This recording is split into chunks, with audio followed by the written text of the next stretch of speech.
Veteran took shelter in a haunted cabin he bought for $200.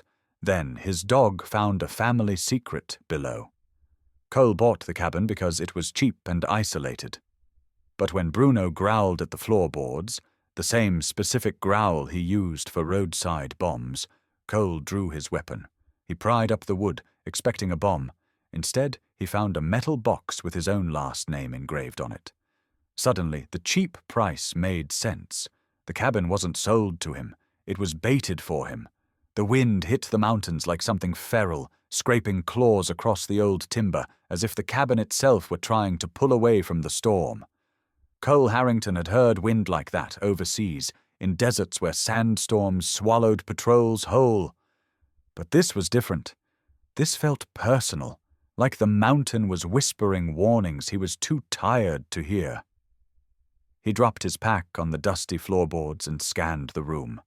One table, one stove, one fireplace that looked like it hadn't held a flame since the Clinton administration. Good enough. He had bought the place for $200 at an auction where everyone acted like he'd purchased a coffin. A haunted cabin, they said. Cursed land. They whispered, but Cole wasn't scared of ghosts, not after the things he'd already lived through. Behind him, Bruno shook off snow and took 3 controlled steps inside. 9 years old, dark grey coat, muscles still coiled like steel under his fur. The German shepherd moved with the quiet authority of a soldier who'd survived more than one battlefield. His eyes swept the room.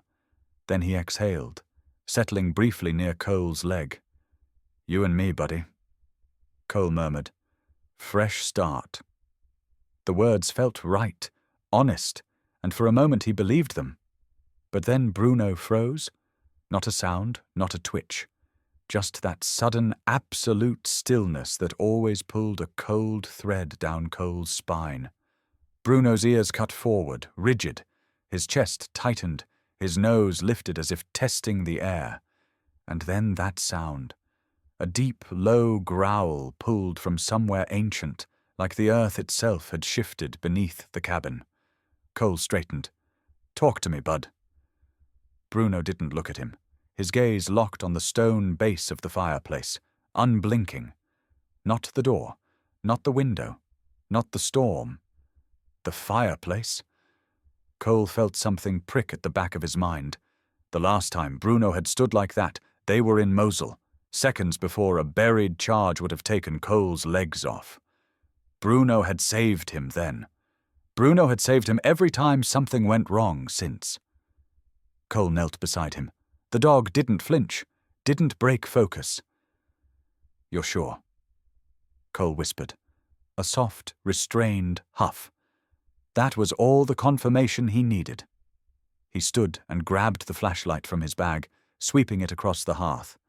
The stones looked normal. Just old Vermont granite, stacked solidly decades ago. Nothing that would unsettle a war dog. But Bruno took a step forward, stopping inches from Cole's boots, muscles trembling with tension. Cole frowned. "What are we not seeing?" He tapped the lowest stone with the butt of the flashlight. Nothing. Then another, solid. He moved to a wide, flat slab at the left corner and tapped again. Hollow. He froze. Bruno went silent, pupils narrowing like a sniper lining a shot. Cole crouched, brushing dust away from the seam. The mortar was different here, newer, not crumbling like the others. It had been placed with intention. Sealed, hidden. Someone covered this up on purpose. Cole muttered. He grabbed the crowbar from his pack. One push. Nothing. Another. The stone held like it was welded in place. He braced his knee and shoved harder. The slab jerked forward with a crack that echoed through the cabin. At the exact same moment, something slammed against the outside wall. Bruno lunged, barking for the first time that night. One violent, explosive bark that punched through Cole's chest harder than the wind. Cole spun to the door, heart pounding. The storm raged. Snow churned in the dark. No footsteps, no shadows, nothing. But something had hit the wall. He knew that sound. He'd heard it in ambushes. Bruno didn't chase. He circled back to the fireplace, returning to his post like a soldier refusing to abandon his position. Cole moved fast, dragging the slab free.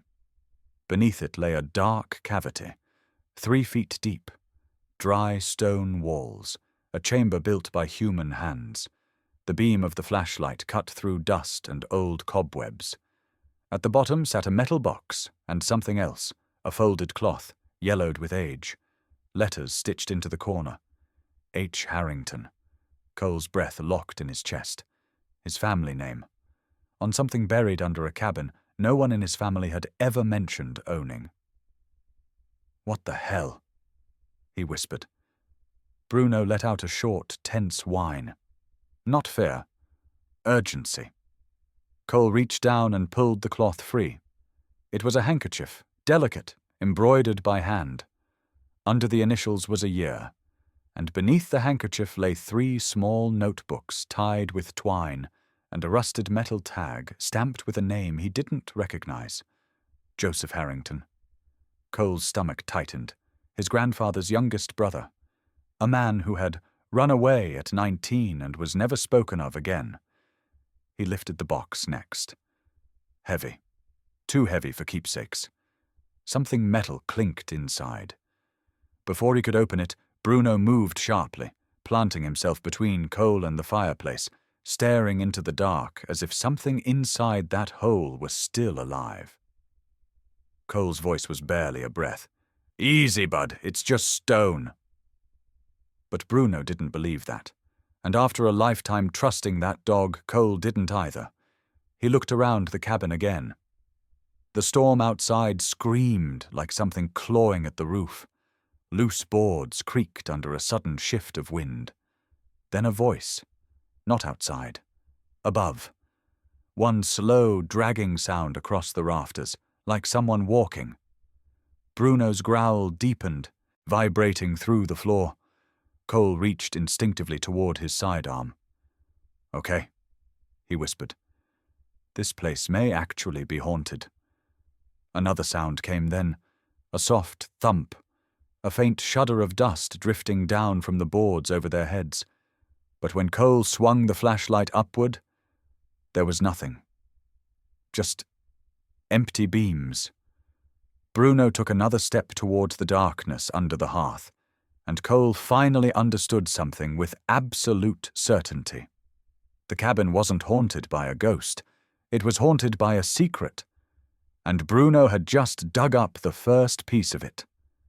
The storm backed off just enough for the cabin to breathe, but not enough for Cole to feel safe. The air inside still pulsed with that low, heavy pressure that made the hair on his arms stand up. He set the metal box on the table, but didn't open it. Bruno stayed planted near the fireplace, his body angled to shield Cole from the opening in the hearth. Not fear. Instinct. Cole knew that stance. It lived in the oldest part of his memory. He closed his eyes for a moment, and the room shifted. Not in sound, but in feeling. He was back in Iraq, the sun burning through a sky the color of brass. Dust beneath his boots.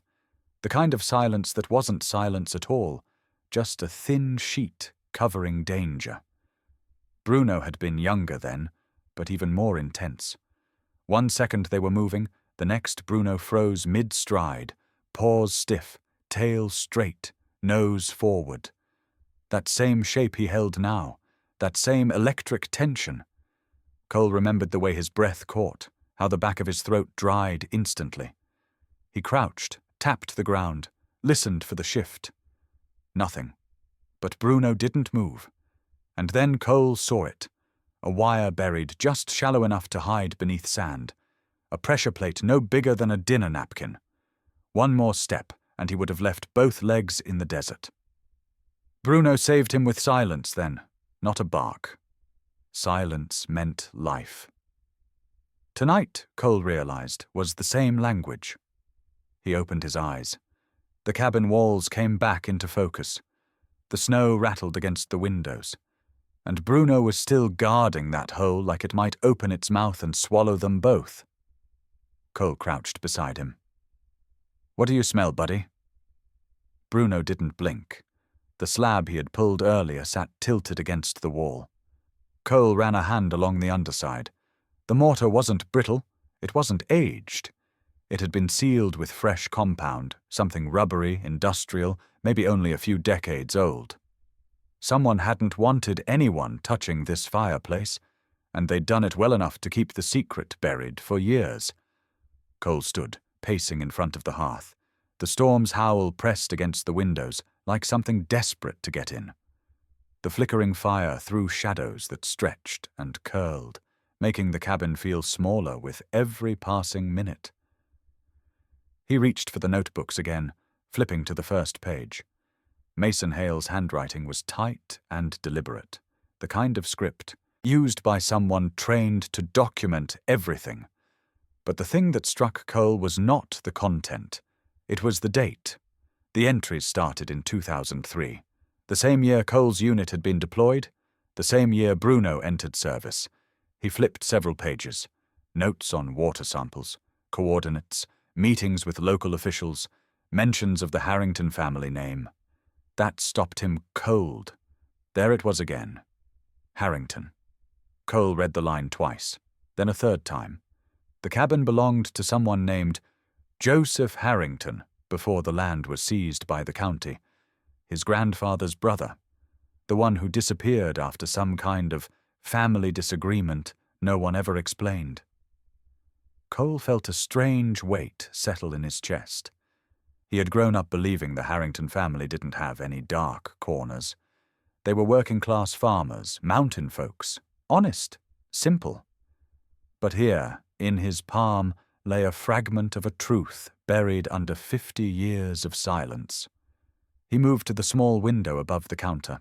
Outside, the snow softened into a white curtain, swallowing the world beyond the porch.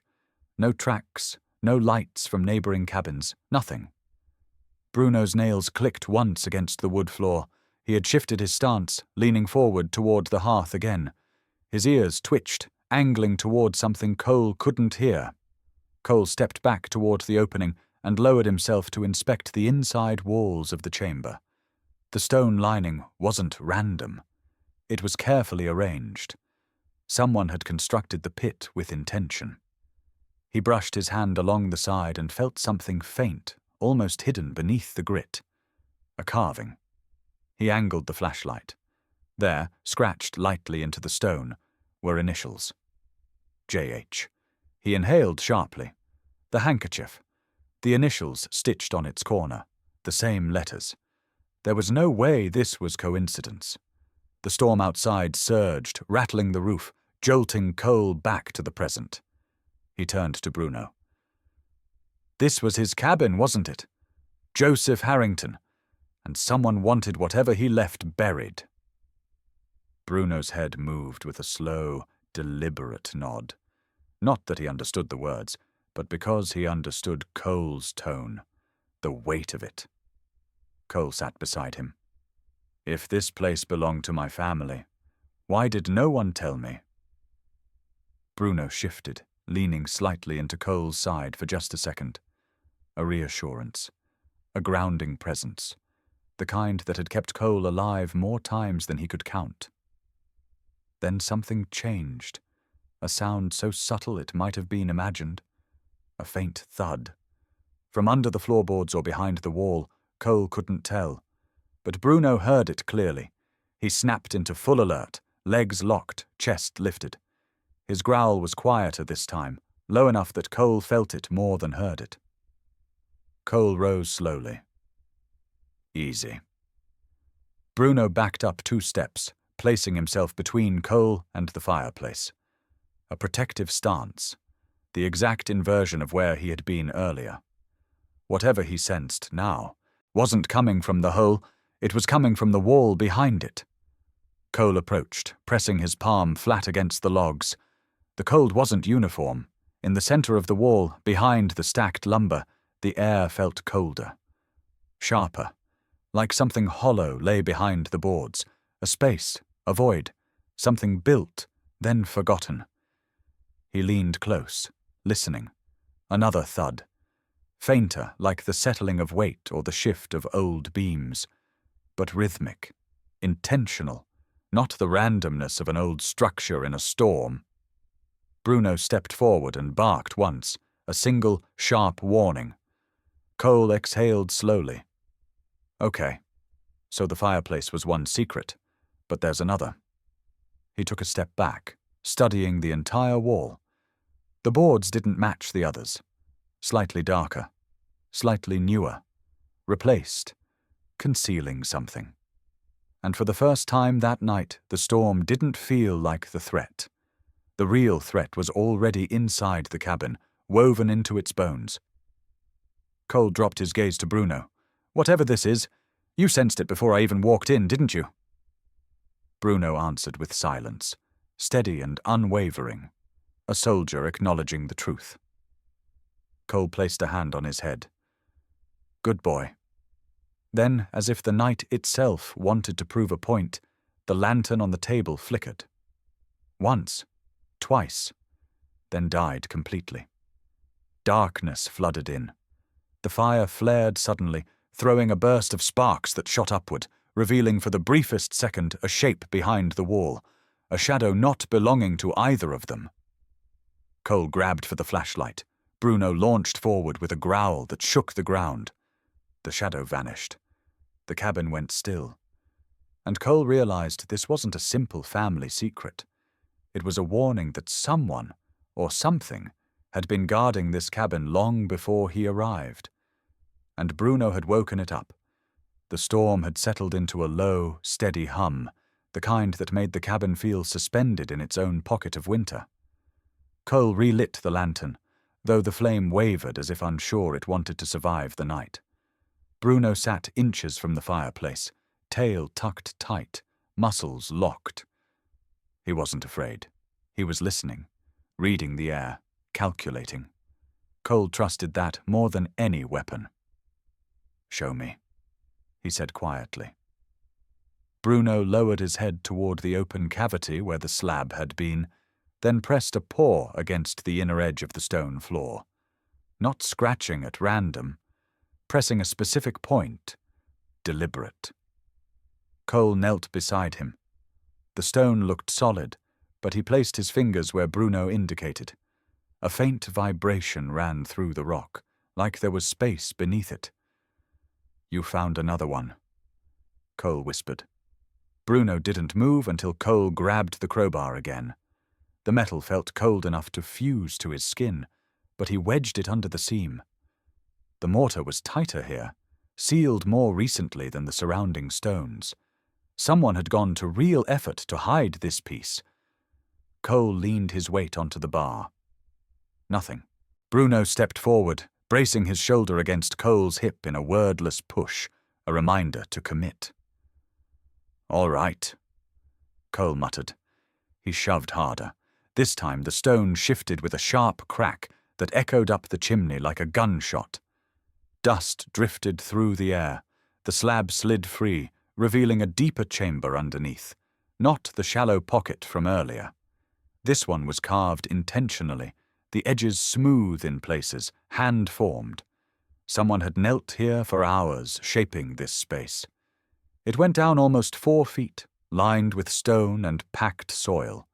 Cold air rose from it, not from outside, but from the earth itself. Bruno peered down first, ears pricked, breath steady. Then he looked up at Cole with a clear message. Safe enough to proceed, but only if they stayed together. Cole angled the flashlight inside. 3 objects waited in the dark, as if they had been listening for decades. A steel military box, 3 leather notebooks tied loosely with string, and a folded sheet of paper wedged between the stones. Cole climbed halfway into the pit, boots scraping the earth. The air smelled thick with dust and something older, like forgotten paper. He picked up the box first. Its weight pulled at his arm, dense and familiar. Army issue, Vietnam era. Not his generation, not his father's, his grandfather's. He swallowed hard and set it gently on the floor above. Next, he grabbed the journals. One of the covers cracked under his fingers.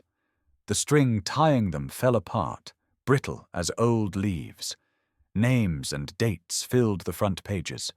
Water samples, coordinates, notes written in quick, tense strokes. The last page of the third notebook had a name signed at the bottom. Mason Hale, a missing journalist. A man the town claimed had vanished in the woods one winter and never returned.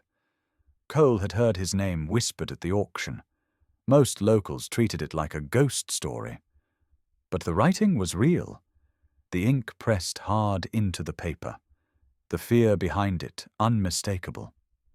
He reached for the slip of paper tucked into the stones. It wasn't a full page, just a torn scrap, but the handwriting was the same.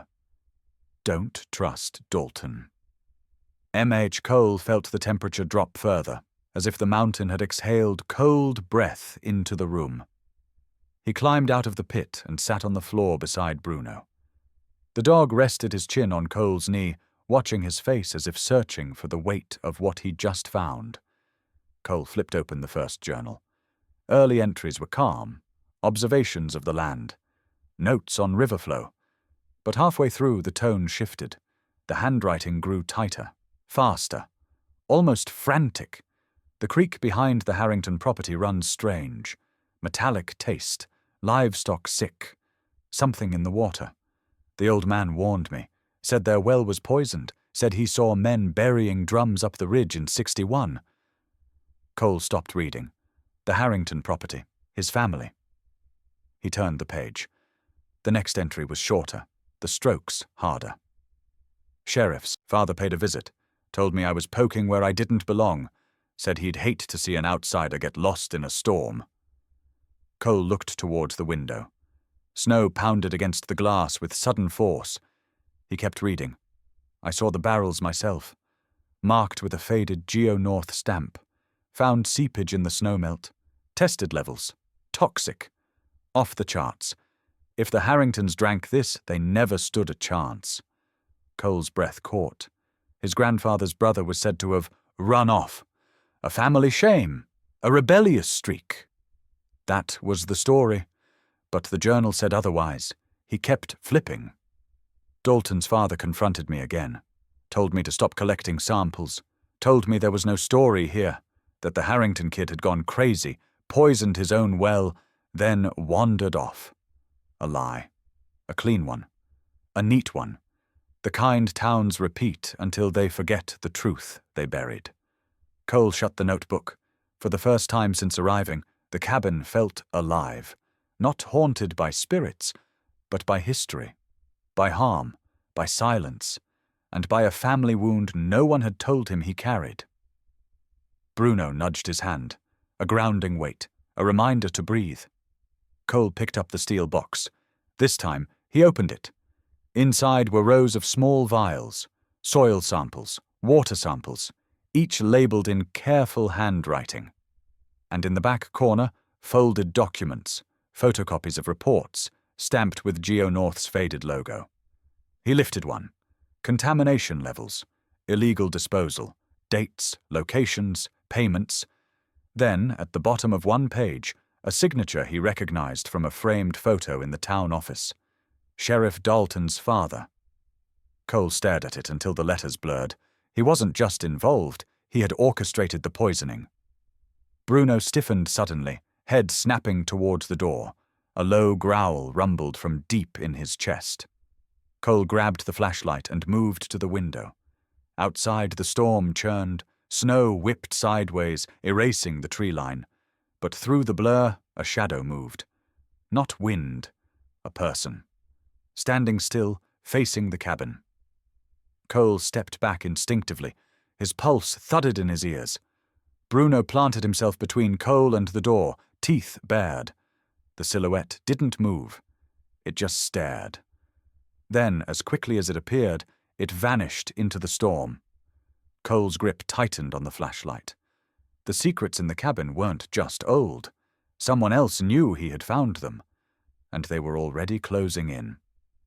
Morning broke slow and pale, the kind of grey that made the world look half erased. Snow clung thick to the window panes, muting everything beyond the glass. Cole had barely slept. He sat at the table with the journals spread in front of him, each page a new fracture in the story he thought he knew about his family. Bruno lay by the door, chin on his paws, but his eyes never truly closed. Every creak of the cabin made him lift his head. Every gust of wind made his ears flick.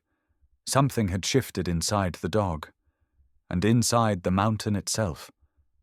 Cole reached for the coffee pot, though the brew was little more than brown water by now. Before he could lift it, Bruno stood. No bark, no growl, just a sudden rise, rigid and electric. Cole froze. What is it? Bruno stared at the door, the muscles in his shoulders tightening like a bowstring. A second later, knuckles rapped against the wood. 3 sharp knocks. Cole's pulse jumped. Too early for hikers, too remote for neighbors, and no sane traveler would be wandering these woods after last night's storm. Bruno took 2 steps towards the door and released a low, rolling growl that vibrated across the floorboards.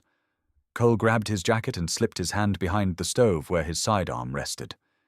He didn't draw it. Not yet, but he kept his fingers near the grip. He opened the door a few inches.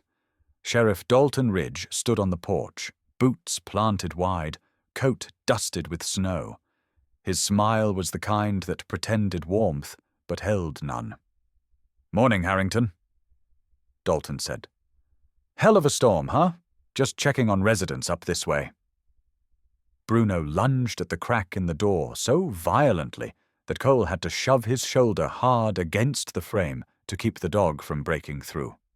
Bruno's teeth snapped inches from Dalton's leg. Dalton didn't flinch, but his jaw tightened. "That dog always greet people like that?" he asked flatly. "No," Cole said. "Never." Bruno growled again, deeper, his entire body shaking with warning. Cole had seen him face insurgents with calmer nerves. Dalton adjusted his hat, pretending to ignore the dog. "Mind if I step in? Cabin like this can catch cold spots after a storm, just making sure everything's safe." "I can step outside," Cole replied. "Cabin's cramped." Dalton's eyes flicked briefly to the room behind Cole, as if cataloguing every detail. Then he nodded. "Fair enough." Cole stepped out onto the porch, pulling the door closed behind him. Bruno stayed pressed against the wood inside, growling non-stop, low but steady. The sound made the porch boards vibrate. Dalton shoved his hands in his pockets. "Quite a place you picked up. Didn't think anyone would touch the old Harrington cabin." Cole forced his expression to stay neutral. "You knew the family?" Dalton shrugged. "Small towns. Everybody knows everybody's business." "Not mine," Cole said. Dalton smirked lightly. "Guess not. Still, surprised you'd want to live out here. History's a little messy." Cole watched him carefully. The man wasn't making conversation. He was probing. Dalton's gaze drifted towards the chimney. "You get the fireplace working? Old one like that sometimes hides critters, or worse." Cole's heartbeat tightened. "It's fine." Dalton nodded like he didn't believe him. "Just asking. Folks say the previous owners had trouble with loose stones, things falling where they shouldn't." Cole kept his voice even. "Nothing's fallen." Dalton tilted his head. "You find anything unusual in there? In the kitchen? Around the hearth? Maybe something tucked in the stonework?" The cold hit Cole harder than the winter air. There it was. Not even subtle. Dalton knew. Not suspected. Knew.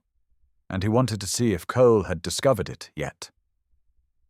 Cole chose his next words with care. "Why would there be anything hidden?" Dalton's smile didn't reach his eyes. "Old stories. Some say a reporter came up here 20 years back. Snooped around where he shouldn't.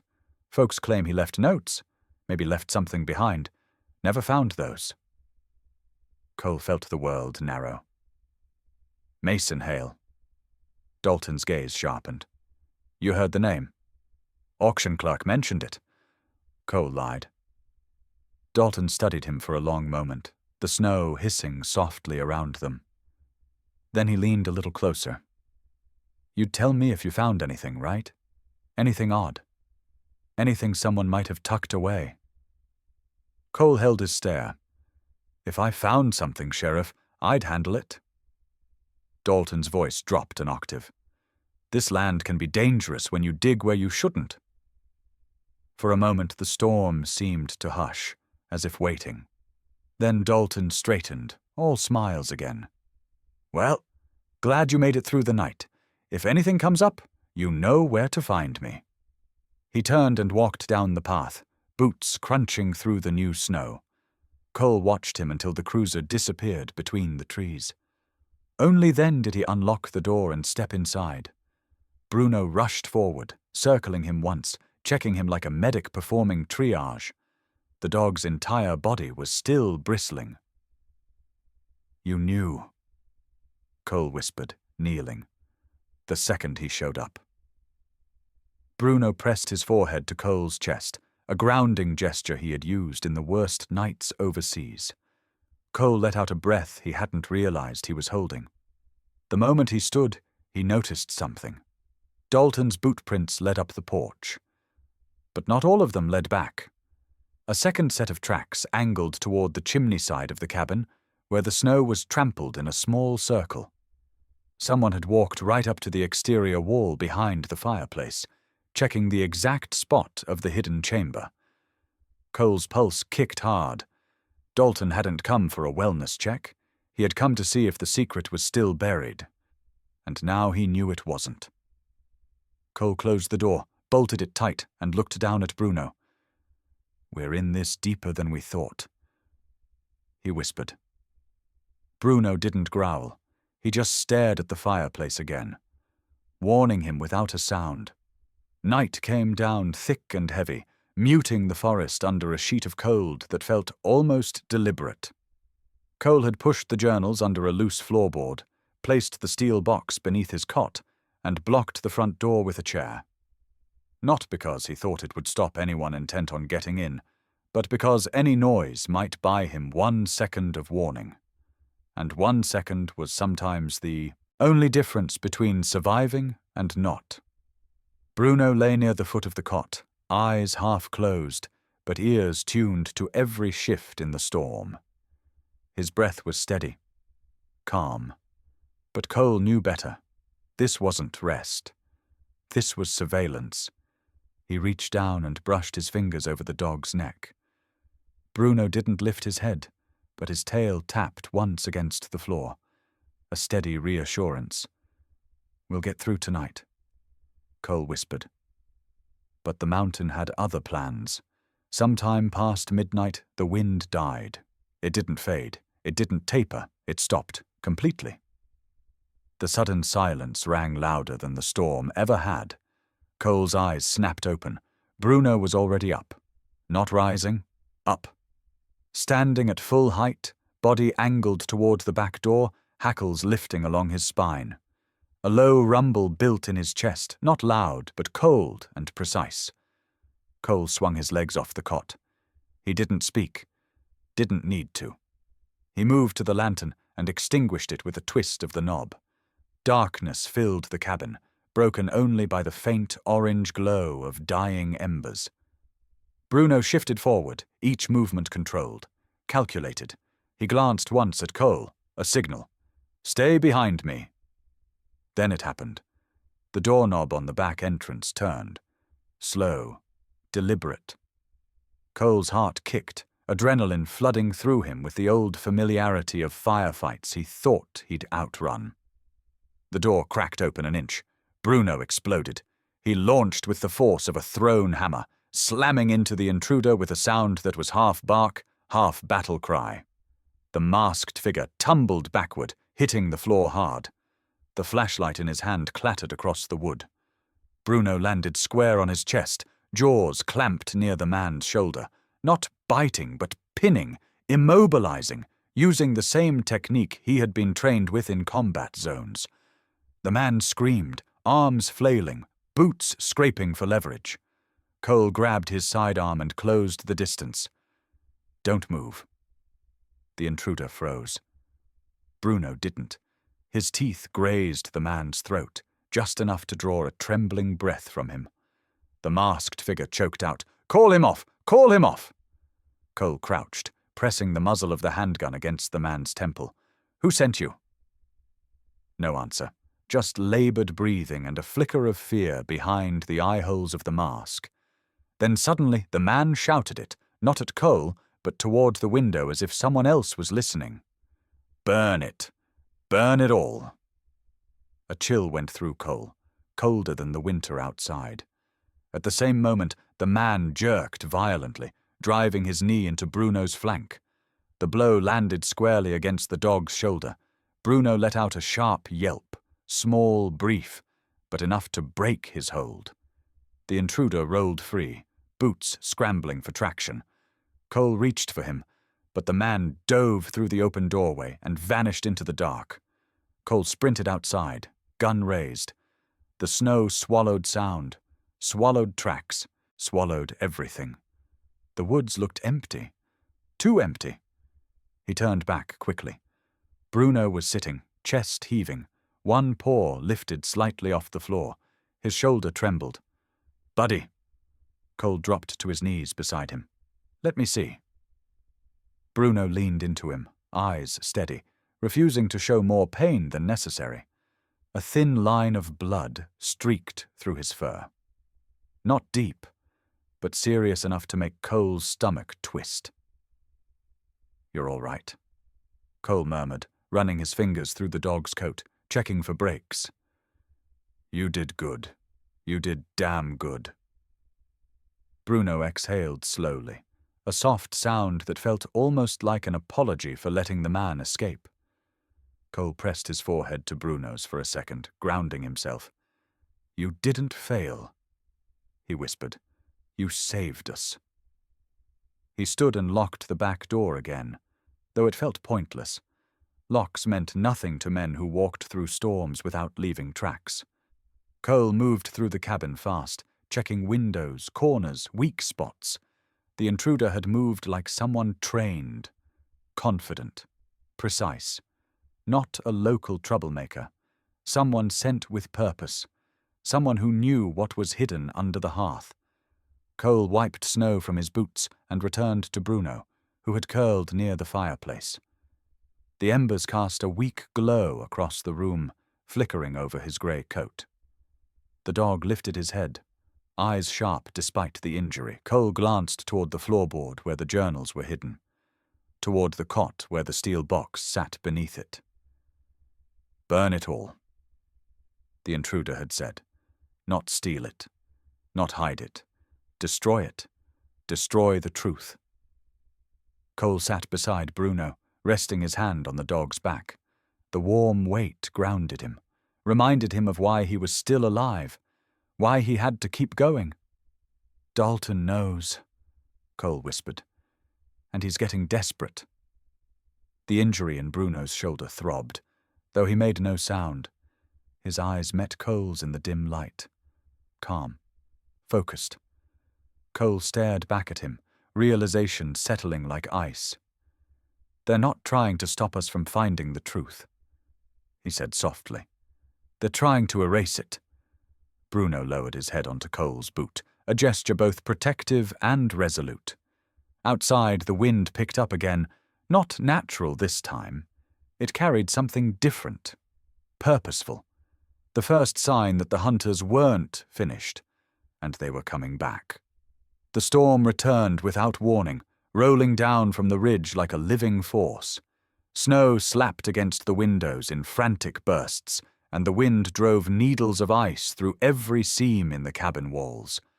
Cole paced the room with the journals tucked in a waterproof pouch under his coat.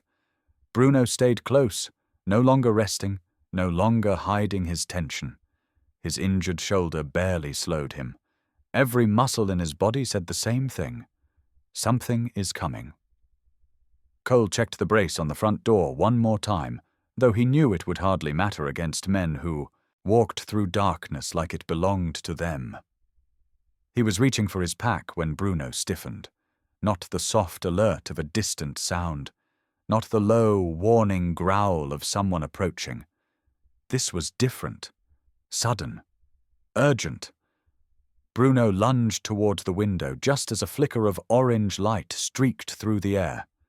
Cole saw the shape of a glass bottle, saw the flame trapped inside, saw it reflect in Bruno's eyes a split second before it hit the wall. Cole shouted and dove. The explosion hit like a fist. Fire roared across the cabin, eating through the curtains, climbing the wooden beams, crawling up the walls as if the flames had been waiting for this moment. Smoke surged forward, choking, thick, blinding. Another bottle crashed through the back window. Fire bloomed across the ceiling. The heat hit Cole's face so hard it felt like his skin peeled back. "Bruno, out!" he shouted, grabbing the dog's collar and dragging him toward the back door.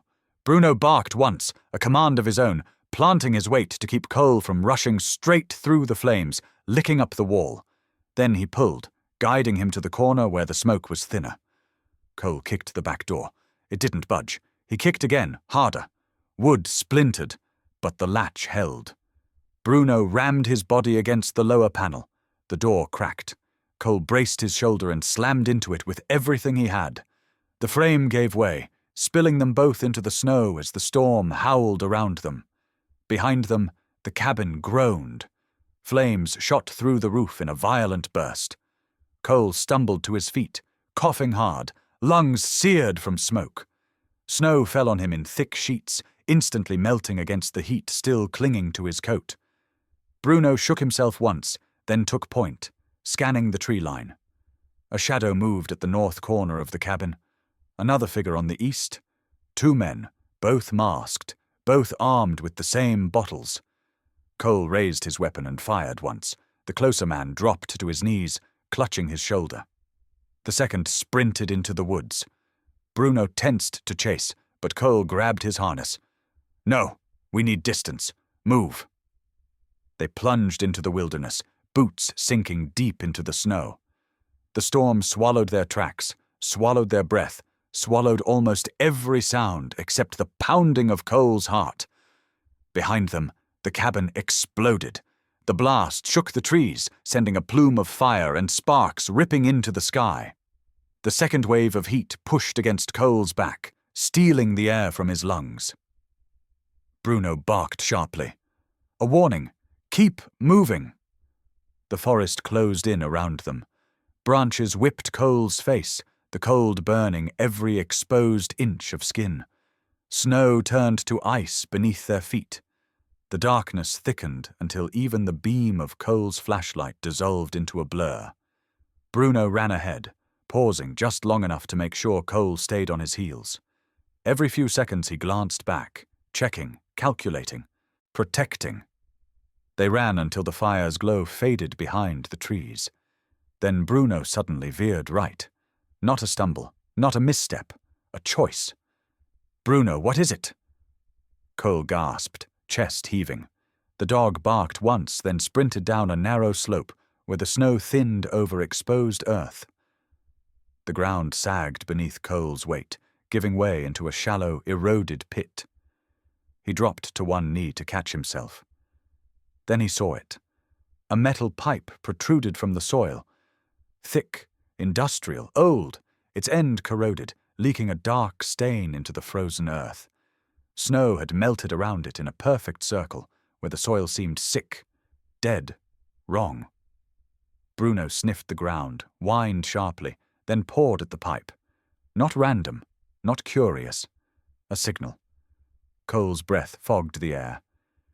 "This was buried on purpose," he whispered. "This whole ridge was part of the old Harrington land." He brushed snow away with his glove.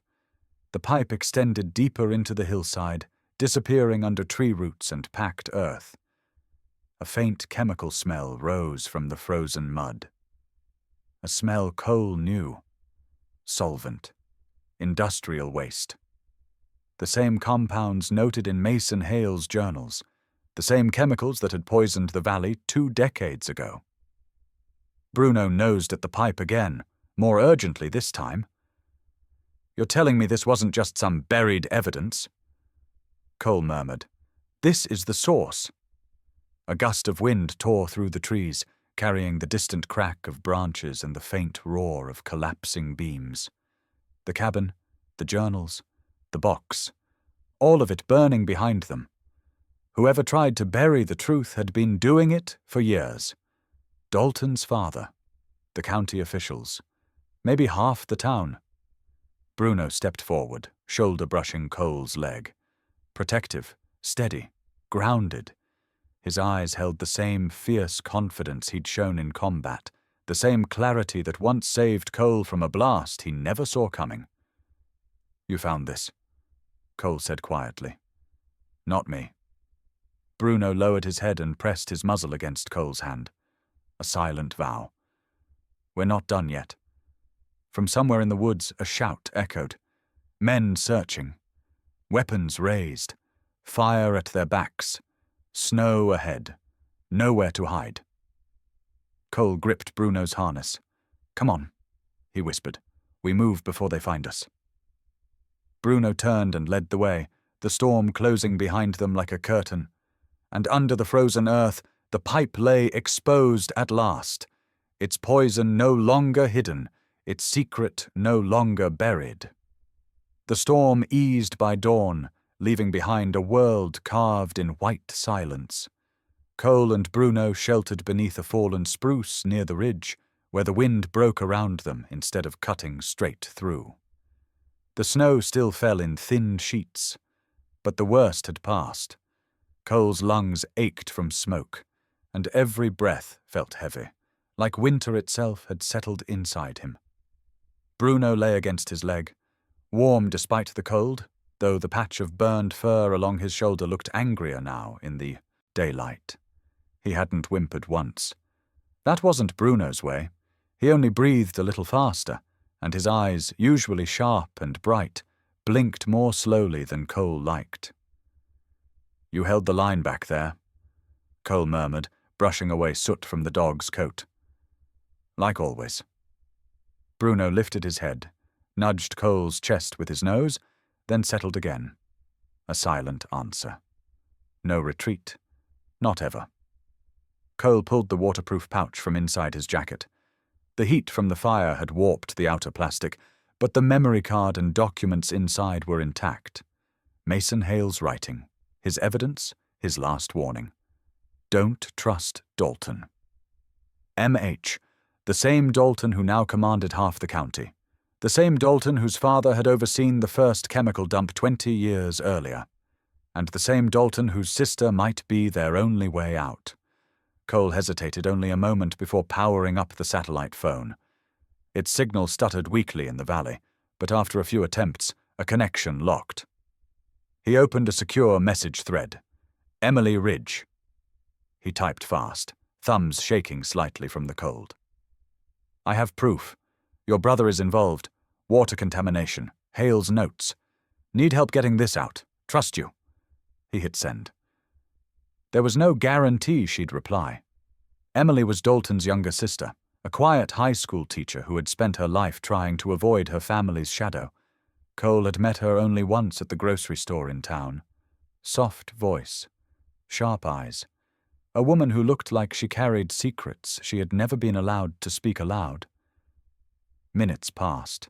Snow thickened around them. Then the phone vibrated. Where are you? Are you safe? I knew something was wrong for years. Tell me everything. Cole looked down at Bruno. We've got someone on the inside. Bruno didn't respond, but his ears lifted slightly. Listening. A soldier recognizing a shift in the terrain. Before Cole could type a reply, another message from Emily came. Meet behind the old chapel at North Road. I'll bring someone you can trust. Hurry, they're looking for you. Cole closed the phone and exhaled. We move, he said. Bruno got to his feet.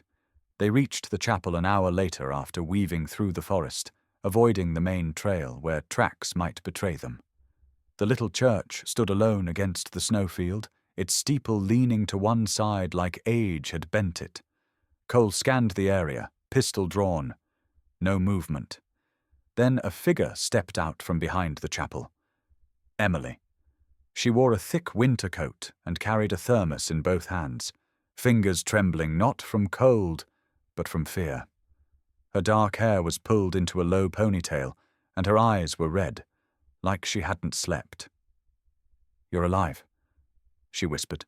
"Barely," Cole answered. Her gaze fell to Bruno. "And him?" "He'll be okay." She knelt beside the dog, running gentle fingers over his burned shoulder. Bruno studied her for a long moment, then relaxed, as if he could tell she was a friend. Emily's breath shook. "I used to bring this place flowers," she said, "before I learned what my family did." Cole wasn't sure how to respond. Guilt sat heavily in her voice, but there was something else, too. Resolve. She stood and met Cole's eyes. "I didn't come alone." Footsteps sounded behind her. Cole whipped around, pistol raised. A man stepped out from the chapel doorway, tall, rough stubble, a weathered leather jacket. He lifted both hands. "Easy, soldier. I'm not here to shoot you." Cole blinked. "Mark?" Mark Jensen grinned, the same crooked smile he'd worn overseas when a mission went sideways. "Heard you lit up half a mountain. Thought I'd check in." Cole lowered his pistol, breath catching. "I thought you were in Denver." "I was," Mark said, "until Emily reached out. Told me you were sitting on a story that could bring down half the county. Figured it must be bad if you're involved." Emily stepped closer. "Mark is the only journalist who ever believed Hale didn't vanish by choice. He's been digging for years." Mark glanced at the forest behind them. "When you sent those files, I forwarded them to federal contacts. I didn't expect the response to be this fast." Cole stiffened. "What response?" From beyond the chapel, a low thumping rose, a sound Cole recognized instantly. Helicopters. Not one, not two, several. Their rotors cut through the valley air, sending loose snow swirling off rooftops. Emily's eyes widened. "They're here already?"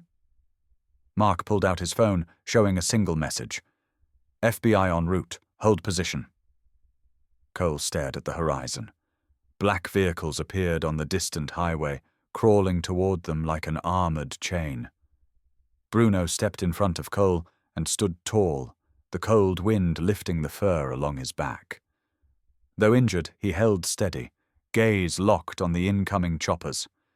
Ready, as if he had been waiting for this moment ever since he growled at the hearth that first night. Emily hugged herself tightly. "I should have spoken up years ago." "You're speaking up now," Cole said. "That's what matters." Mark nodded toward Bruno. "And he got you out alive." Bruno glanced at him as if acknowledging the praise. Then he looked back to the valley, where the first helicopter descended, and men in tactical gear stepped onto the snow. Cole knelt and rested his forehead gently against Bruno's. The dog closed his eyes. "We're almost there," Cole whispered. "Truth first. Then we heal." As the FBI swept across the ridge, as federal agents surrounded Deputy Dalton's house and unmarked trucks pulled up outside the county station, Cole felt something shift inside him. Not relief, not victory. A first breath after years of holding it. Bruno nudged his arm, and for the first time since the cabin burned, Cole allowed himself a small, tired smile. "Let's finish this." Bruno moved forward beside him, shoulder brushing his leg. A silent pledge as the helicopters touched down in the snow, bringing justice into the valley at last.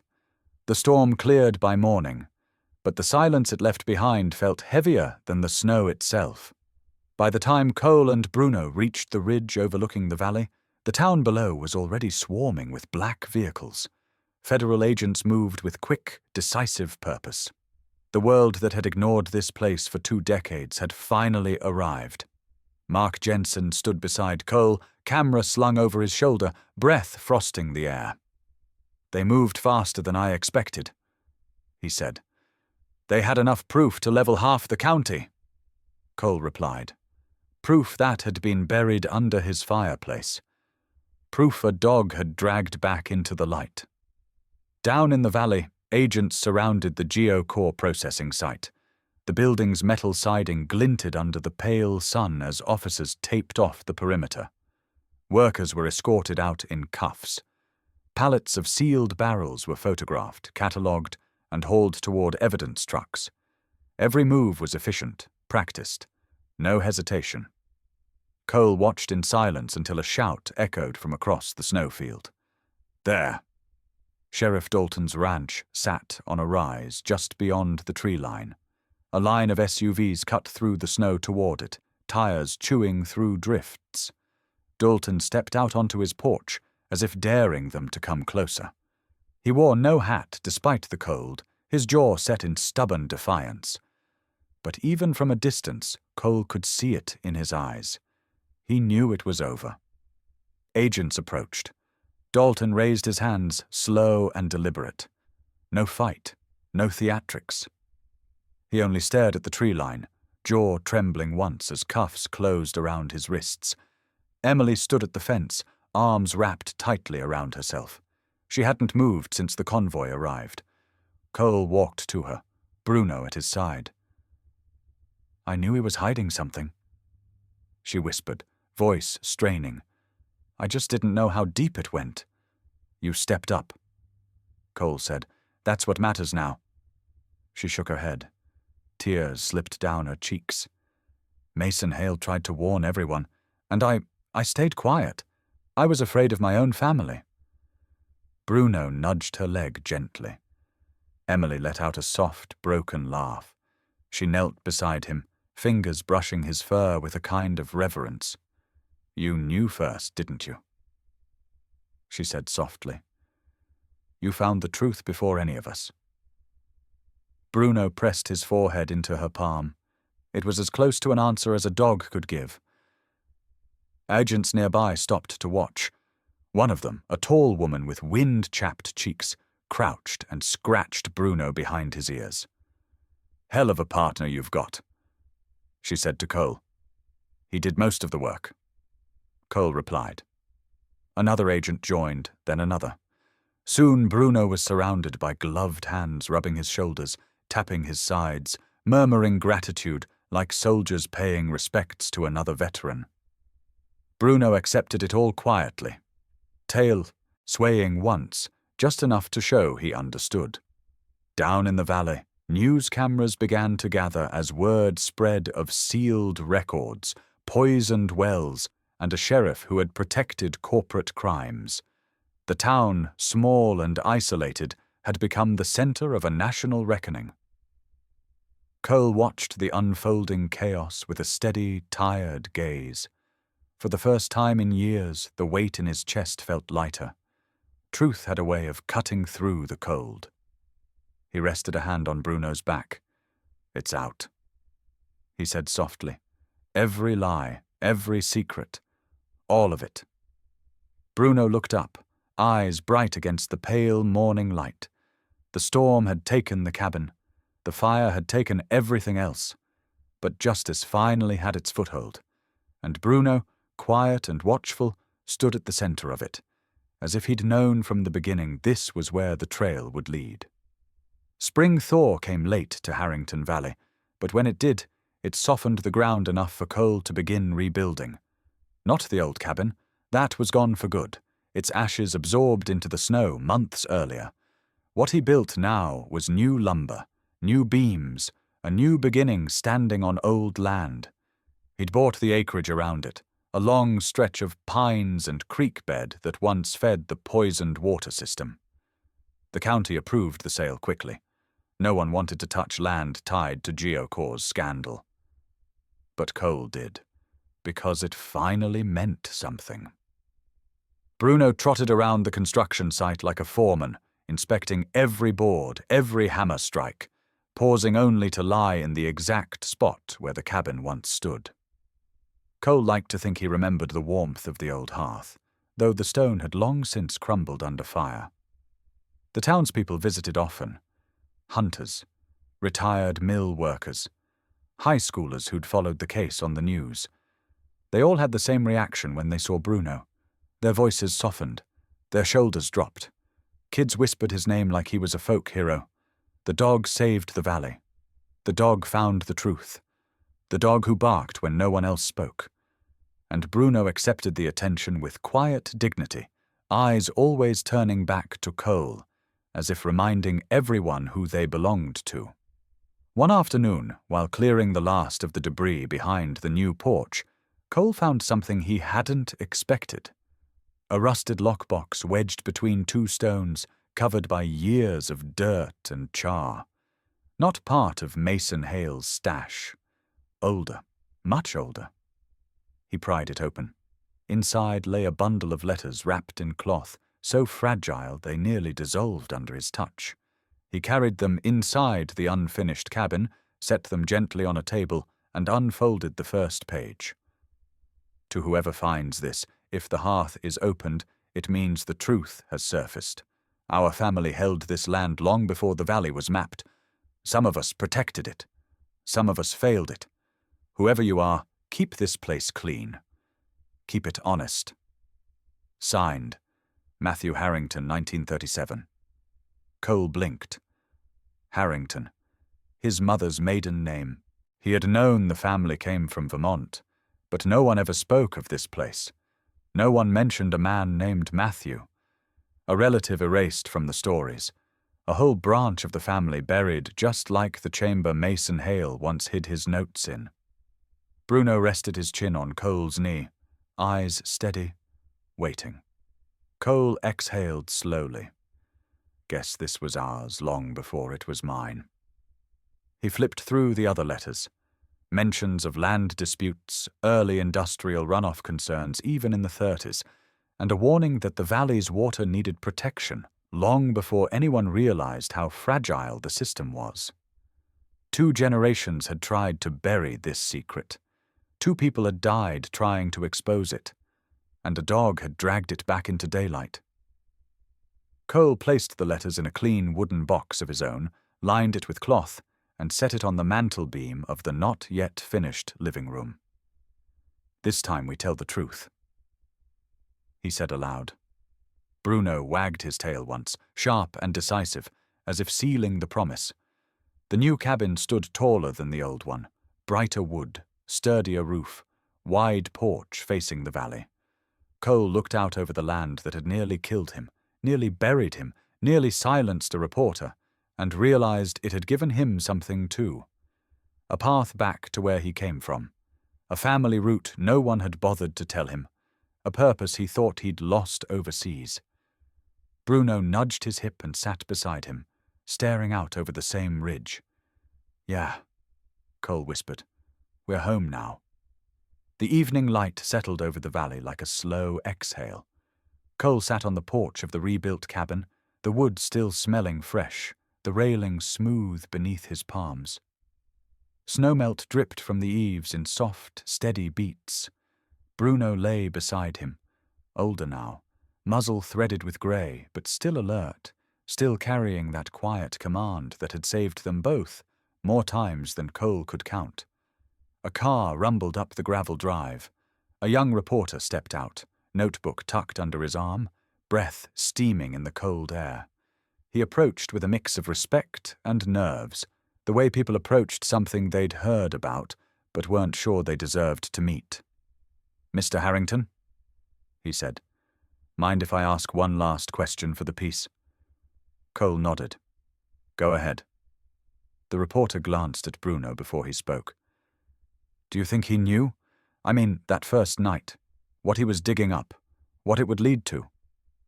Cole took a long breath, the kind that pulled memory up from a deeper place. He looked at the dog who had stood between him and the dark more times than any man had. Bruno lifted his head, ears tilting towards the young man, as if waiting for Cole's answer too. He didn't bark for danger. Cole said quietly. He barked for the truth. The reporter paused, pen hovering. "So you think he understood?" Cole smiled, small and honest. He understood more than I did. He always has. Bruno let out a low, gentle woof. Not loud, not sharp. Just enough to punctuate the moment. A period at the end of a long, hard sentence. They all stood in silence for a moment, the kind that fills a valley and sinks into the trees. Justice had come. The land was clean again. The truth, once buried under stone and snow, now lived in court records, headlines, and the hands of people willing to look. The reporter closed his notebook. "Thank you, sir, for everything." He shook Cole's hand, then knelt to touch Bruno's head. Bruno accepted the gesture like a king accepting tribute, steady and calm. When the reporter drove off, the quiet returned. Cole leaned back against the railing. "Think we did all right?" he murmured. Bruno rested his head on Cole's boot, eyes half closed, but still tracking the wind the way he always did. Cole watched the dog for a moment, then looked out at the land that had nearly broken him and somehow healed him too. "You know," he said softly, "there's a reason your story reaches people. You remind them that loyalty still exists. That truth can come from the quietest places, and sometimes from a dog who refuses to walk away." Bruno thumped his tail once. Cole smiled. It wasn't the smile of a hero. It was the smile of a man who had found a place to stay, a truth worth defending, and a companion who never once asked for anything except the chance to stand beside him. Down the valley, the last light faded behind the trees. Cole placed a hand on Bruno's back. "All right, buddy, their turn now." He looked toward the camera imagined behind every listener, every viewer, every stranger who stumbled onto their story. And he said the line that carried the weight of everything they'd survived. "So tell me, what's your story with a loyal pet?" The porch went quiet again, except for Bruno's soft huff, the same steady sound he'd made that first night when everything began. A sound that said the truth still mattered. A sound that said he was still watching. And somewhere, someone listening knew their own story was waiting to be told. If this one moved you, even just a little, support our channel, German Shepherd. Share it, comment below, subscribe.